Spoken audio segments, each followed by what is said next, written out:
एक दिन हजरत अली रजी अल्लाहु अन्हु को एक आदमी मिला जो झारो कतार रो रहा था। हजरत अली रजी अल्लाहु अन्हु ने वजह पूछी तो उसने कहा, मैं बहुत बड़ा गुनाहगार हूँ, अल्लाह के अजाब से डरता हूँ। हजरत अली रजी अल्लाहु अन्हु उसे नबी करीम सल्लल्लाहु अलैहि व आलिहि वसल्लम की खिदमत में ले गए। वो शख्स रोते हुए बोला, या रसूल अल्लाह, मैं बरसों से मुर्दों के कफन चुराकर बेचता रहा हूँ। एक दिन एक जवान लड़की दफन हुई, मैंने उसका कफन निकाला मगर शैतान ने बहकाया और मैंने उसके साथ जिना कर डाला। अचानक आवाज आई, ऐ बदबख्त, तूने मुझे मुर्दों के दरमियान बरहना किया, कयामत के दिन अल्लाह तुझे सबके सामने रुसवा करेगा। या रसूल अल्लाह, उस दिन से मेरा दिल कांप रहा है। ये सुनकर नबी करीम की आंखों में आंसू आ गए और फरमाया, यकीनन तुमने बहुत बड़ा गुनाह किया है। वो शख्स डरते हुए जंगल चला गया और कई दिन तक अल्लाह के हुजूर रोता और तौबा करता रहा। फिर हजरत जिब्रील अलैहिस्सलाम नाजिल हुए और रसूलुल्लाह सल्लल्लाहु अलैहि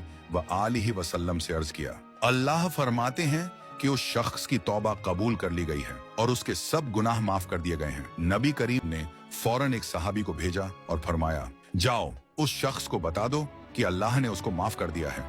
ये सुनकर वो शख्स सजदे में गिर गया और अल्लाह का शुक्र अदा किया।